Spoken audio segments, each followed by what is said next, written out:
What's up, guys? Welcome back to the podcast. And today, we're back. I'm gonna do at least 2 podcast episodes today, maybe 3, depending on how I'm feeling by the end of it. But at least doing 2. But today is my makeup for like 2 episodes ago, I think, or whatever that I missed. Predictions. Um, Predictions for May 2nd's game. Then preview Thursday, May 1st games. Let me go down to May 2nd's games here real quick. There. Okay.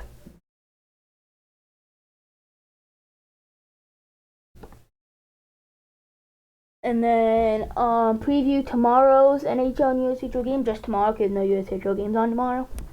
Preview tomorrow's NHL games. And then we go over my finals for the NHL Divisional All-Star teams. The last part of that. So yeah. But before we do that, I got a couple things to talk about, and then we are into it. But let's talk about let's do my shout outs here real quick. Hold up.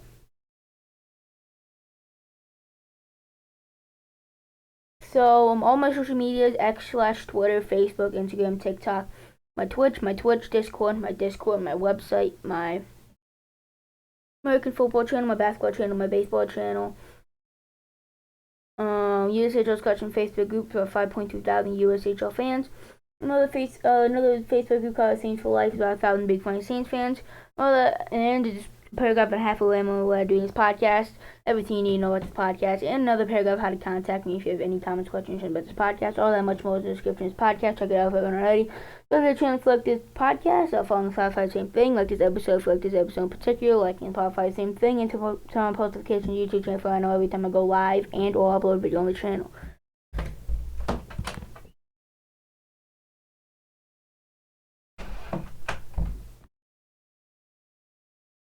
Okay, so a few things to talk about here. First of all, Mike Sullivan is the new Rangers head coach. So let's do some research on Mike Sullivan. So, yeah, Mike Sullivan.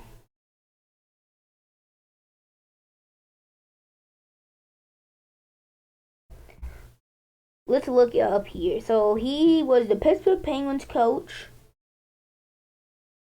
For the past, let's see here.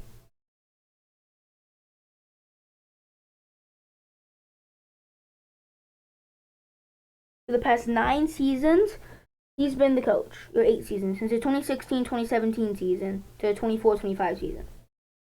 About 8 seasons. He's been the coach for 8 seasons. For the Penguins. In between there, he was the head coach for Team USA. Four Nations Face-Off this season. He was a head coach. In 2016-2017, he was USA's assistant coach. And then before that, he was USA U20 scout. He was the AHL head coach. For the Penguins, the affiliates, and then we got Chicago Blackhawks development coach, and Vancouver Canucks assistant coach, Rangers assistant coach for 4 years, Lightning assistant coach, USA a couple more times throughout there, Lightning assistant coach, and then Bruins head coach / assistant coach for a couple seasons there. So yeah, he's been coaching since the 2002-2003 season. Between a head coach and assistant coach. He's been in AHL, NHL for a while. Been development coach, scout, and head coach, assistant coach, scout for USA. He's really done it all. Yeah, he's a Rangers coach. Yeah, he's a pretty good coach.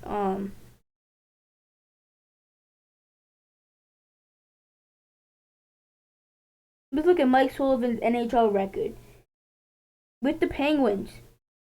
He is 409. He has 409 wins, 255 losses, 89 overtime losses for 907 points, and 753 games played. In his career, he has 917 games played, with the 0.592 point percentage. So yeah, overall he's a pretty good coach.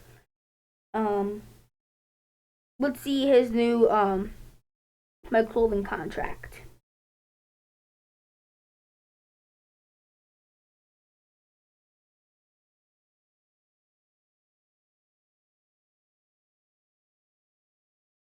Mike Sullivan signed a 3-year extension through the 26-27 season for $5.5 million per year. I don't mind the move from the Rangers. I think they really needed to move off Petey Laviolette. I didn't really like him that much. He was really not good in the development of his players.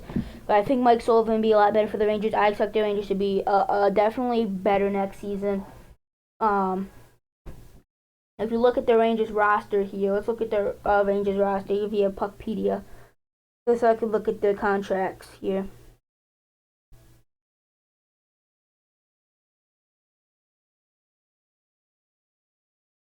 Vinny Trocheck will be back next year. Panarin will be back, assuming he doesn't get any more allegations or anything comes out of that. But still, Lafreniere is expiring this season. He's an upcoming UFA. So I'm interested to see what his extension will look like. If they are willing to extend him, I'm interested to see what that will happen. Because Kreider will be coming back, JT Miller will be coming back for another 5 years, Perreault will be coming back for a full season, Zibanejad will be coming back, Will Cooley is an upcoming RFA. He is only making $828,000 per year on his rookie contract. He will be making much more since he just had a breakout season this past season. See if they extend him. We got Rosinski also coming back. Rempe is expiring. I don't really know about that. And Edstrom is also expiring. But Carrick's going to be coming back as well. On the defense, Carsten Soucy will be coming back for another year. Adam Fox will be back for 4 years. Keandre Miller is an upcoming RFA. Interesting to see what they're going to do with him. He's currently making $3.87 million. He'll be probably wanting a bit more than that. I'm assuming Will Borgen's also expiring. They'll probably re-sign him. Becky Nining's expiring. And Schreider has 1 more year left in his deal. Shesterkin just got re-signed.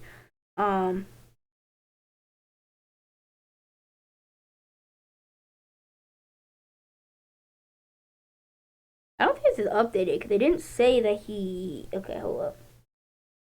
New York Rangers contract.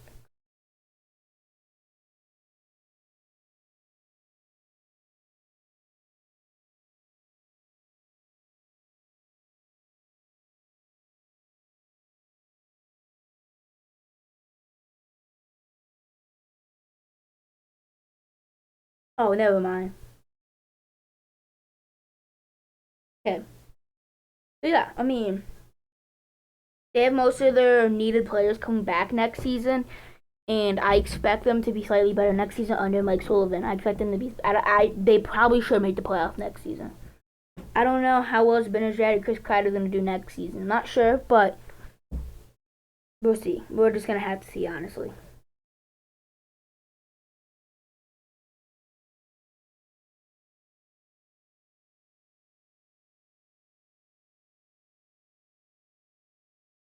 Just gotta do this.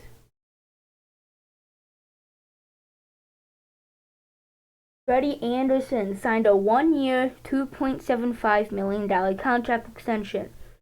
But we have bonuses included here. He had the extra $250,000 for 35 games played, an extra $250,000 on top of that for 40 games played, and another $250,000 on top of that if the Canes make the 2026 Eastern Conference Finals and he plays 50% or more of the games. So let's look at Freddie Anderson's stats here via Money Puck. Money Puck, Frederick and Anderson.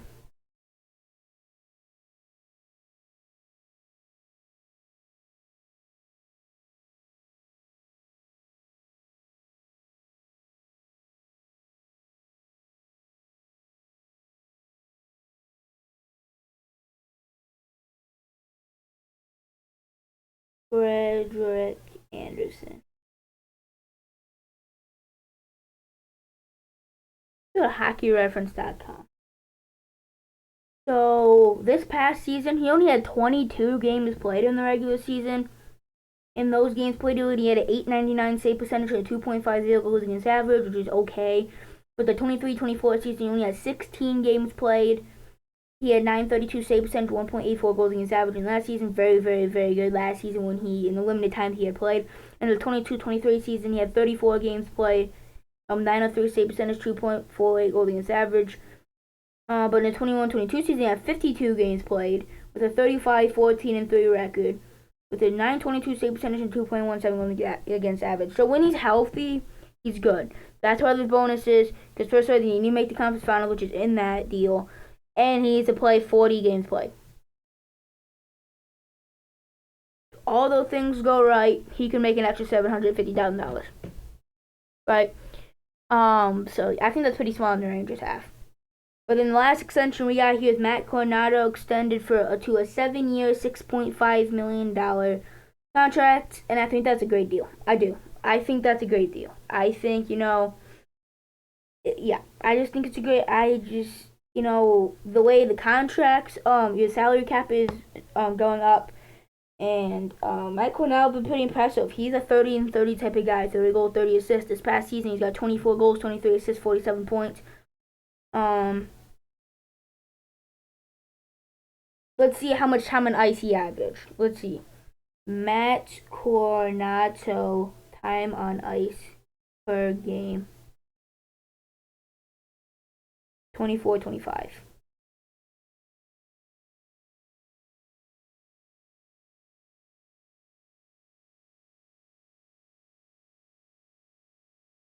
And now I want to look at stats. There we go.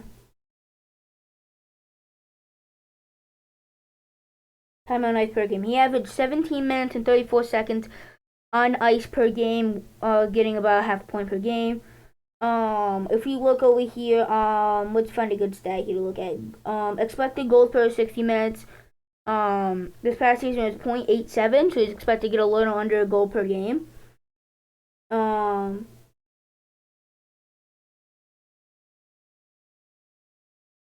He had a 13.3 shooting percentage, which is by far the best of his career.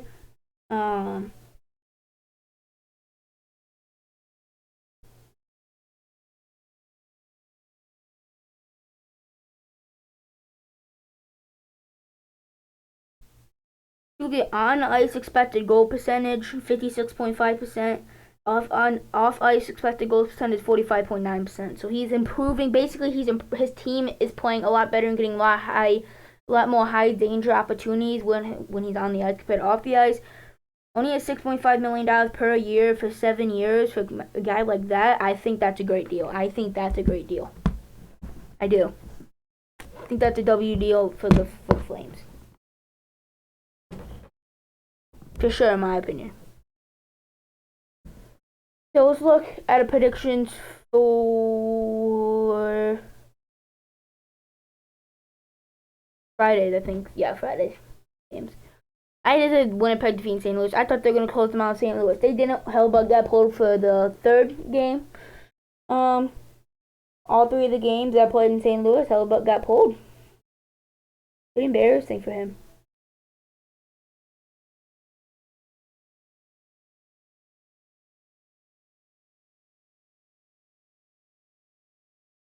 Yeah.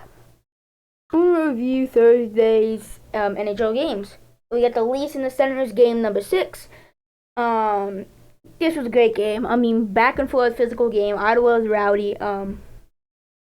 Austin Matthews opened the scoring with 1 minute and 10 seconds left. In the first period, power play goals by Marner and Nylander. And then we got William Nylander, second of the postseason. So Pacioretty, his first point of the postseason. 43 seconds in the second period, 2-0 Leafs lead.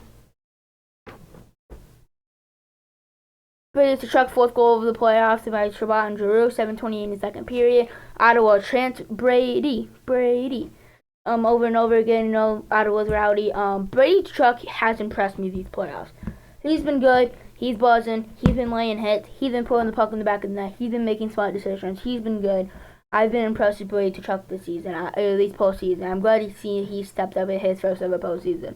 Then David Perron's second goal of the postseason. With 7 minutes and 20 seconds left in the game, so by the time we should bot a 2-2 hockey game. And then Max Pacioretty first of the postseason by Domi and Holmberg, 14-21 in the third period. What an electrifying goal. And then Nylander second of the game, third of the postseason in the empty net by Scott Watson with 19 seconds left. 21 saves, 23 shots against for Anthony Stolarz, and the Leafs move on, defeat the Ottawa Senators in Game 6, and they're moving on to play Florida. And that series will be great. Game 1 will be held in Toronto. I don't remember what day it is. I think it might be Monday. Yeah, I think it might be Monday. Tomorrow. I'm pretty positive Monday. Tomorrow when I'm recording this. So, yeah. Interesting. Then we got Game 6 between the Knights and the Wild. The Knights opening the scoring. Shea Theodore, a power play goal, 3:30 into the first period. Wild, horrendous penalty kill, back at it again. Shea Theodore just rips one by Olofsson and Eichel, 3:30 in the first period. Power play goal for the Knights. Ryan Hartman, first goal of the postseason by Foligno. 4 seconds left in the first period, heading the second period, so momentum in Minnesota. And then we got Jack Eichel, first goal of the postseason by Stone and McNabb, 16-12 in the second period, about 3 minutes and 48 seconds left in the second period. Jack Eichel was needing to step up in the second round. If the Knights want to beat the Oilers, they need their stars like Jack Eichel, Mark Stone, Shea Theodore on the back end, guys like that, Dorofeev, those guys to really step up in the big time. Jack Eichel got a goal there. Then not too long later, I guess the next period, 20 minutes later technically, because with about 3 minutes and 58 seconds left, Mark Stone, second of the postseason, by McNabb and Shea Theodore, 3-1 Knights lead, less than 4 minutes left. So yeah, then Ryan Hartman, second of the postseason, second of the Knights, by Johansson and Middleton, 16:33 in the third period, 3 minutes and 27 seconds left, but too little too late, 29 saves and 31 shots against Aiden Hill, holds the fort down, as the Knights get a huge W on the road, send the Wild home early, and the Knights will be playing the Oilers in the second round of the 2025 Stanley Cup playoffs. The Wild had a great season. Not very much people expecting, including me, expected them to make the playoff. They made the playoff. They put up a really good fight versus Vegas. They almost beat them. They at times looked like they're going to beat them. Vegas went down 2-1 in the series, got 3 straight wins. Vegas is looking good the last 3 games they played. So yeah, I mean, they look pretty good. The Wild looked good in all the games as well. That was Fleury's last game. Pretty emotional. He walked off for the last time. Hoping him and his family has a great future. So yeah. And then we got Game 6. Stars in the Avalanche. Avalanche outshoot them 48-26 back-to-back Avalanche home games. They just dominate. It was only 7-4. I get that, but it was a 3-goal game, but including an empty net. But it was a lot worse than that when it came to the way the game was actually played. And then you get Game 6, Edmonton hosting the Kings. What a start to this game. Byfield, third goal of the season, 1:19 in. And then we got Adam Henrique, first goal of the postseason, 3:04 into the game. And then we got Brent Clark, 3:37 into the game, 2-1 Kings lead. And then Nugent Hopkins, a power play goal, 5:55 into the game. So less than 6 minutes into the game, and we got 4 goals. And Zach Hyman, second goal of the postseason, with 7 minutes and 19 seconds. 7 minutes and 11 seconds left. 7-11, nice. 7-11 convenience store. 7-11 left in the first period. 3-2 Edmonton lead. And then Darnell Nurse, first of the postseason, he needs to step up in a big way. He gets a goal there. 5 minutes and 1 second left. About 5 minutes left in the second period. Then Trent Frederick, with about 3 minutes and 25 seconds left in the second period, 5-2 Orioles lead. Jordan Spence gets one with less than 2 minutes left in the second period. Anze Kopitar, with 55 seconds left, brings it back within 1. And then down the ice, Connor Brown, third goal of the postseason with 2 seconds left unassisted, puts the icing on the cake. The Kings go home early, and just like that, the Oilers have done it again, back to back to back to back years. Oilers are 4-0 in the past 4 seasons versus the Kings in the first round. Kings, Kryptonite, Oilers. Kings, I think this loss this series is really going to shift their core. Like the way their core is right now is not meant for playoff hockey. They don't have a superstar. They just don't. Byfield's really stepping up lately, but he's not quite to that level yet. If you look at the Kings score, let's look at this Puckpedia. We're going to look at Puckpedia here. Teams. Pacific Division, Los Angeles. I want to look at the depth chart. Turcotte Turcotte's staying for another 2 years, okay? Kopitar is still signing for another year for $7 million per year, so he collects $7 million next season. Here, let me look at their like salary cap situation. Just team.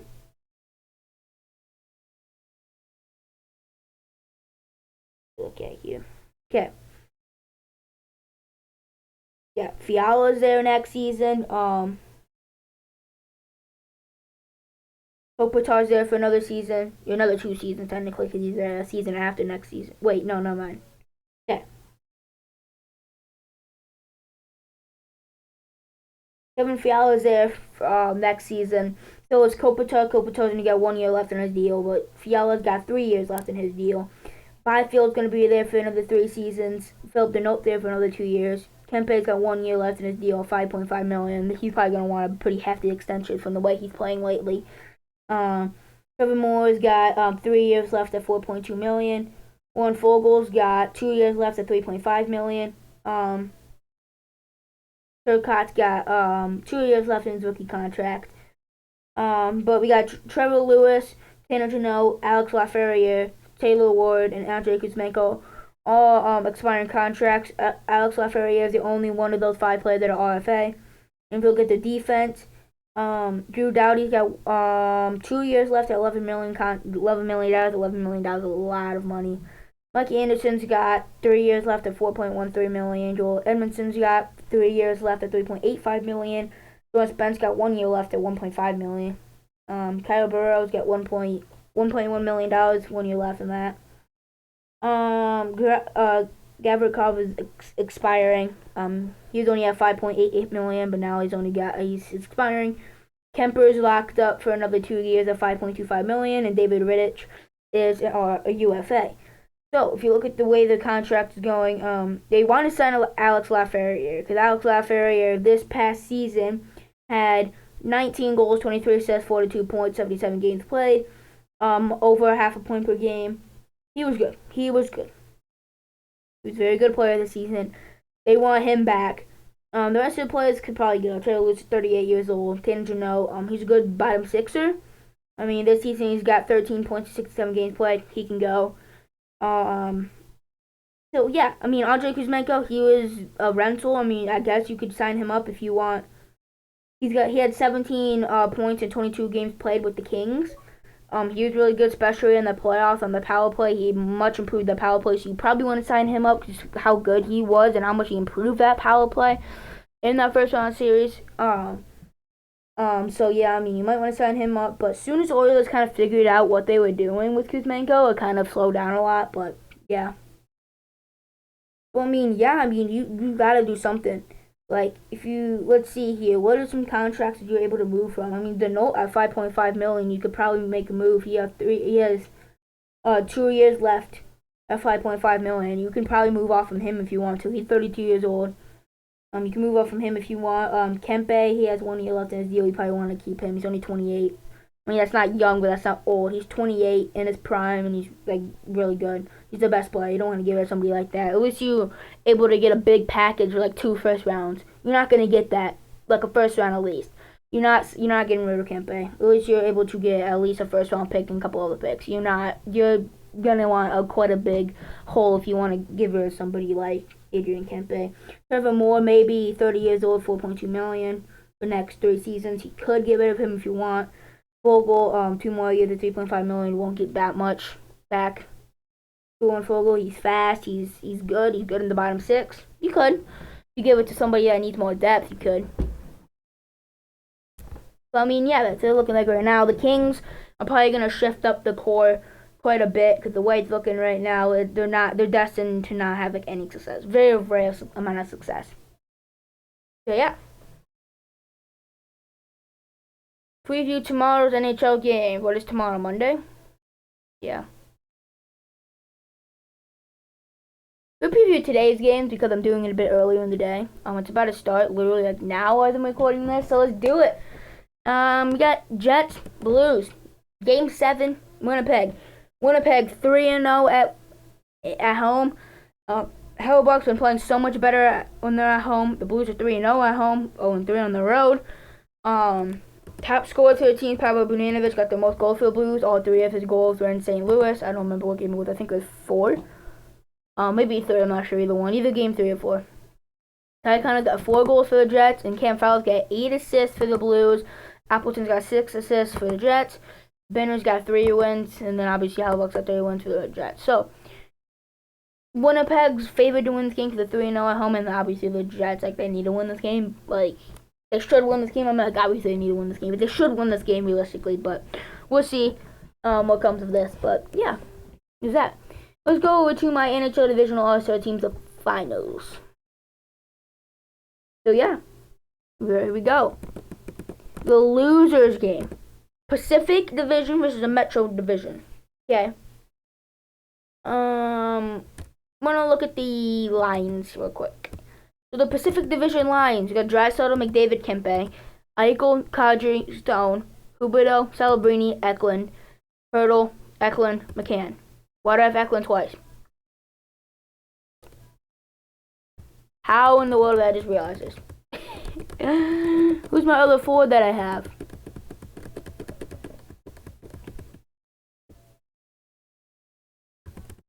Okay, we're throwing in Kevin Fiala. Throwing in Kevin Fiala.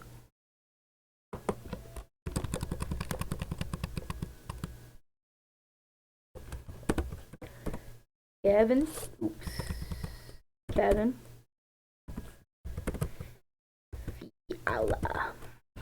Okay. Kevin Fiala. I had to update this real quick. Nah, it's fine. I'm not looking up the stats for that right now. Okay, so yeah, you got Kevin Fiala there. Thomas Hurdle, Kevin Fiala, Jay McCann. Defensemen: Quinn Hughes, Evan Bouchard, Chia Theodore, Mackenzie Weegar, Jackson Lacombe, Brandon Montour. Starting goaltender Dusty Kemper. That's what you need to know right now. The backup Dustin Wolf, third string Jordy Gordon. But the starter is Dusty Kemper. Let's go up to the Metropolitan Division, shall we? We shall. First line of Tammy Panera and Sidney Crosby, Dylan Strome, Justin Bratt, Nico Heisel, Jack Hughes, Travis Konechny, Sebastian Aho, Ovechkin, and we got Ricardo Raquel, Seth Jarvis, Gomachenko. First pair, Zach Werenski, Adam Fox, John Carlson, Chikrin, Shane Gostisbehere, Eric Carlson, and starting 10Ds, Logan Thompson.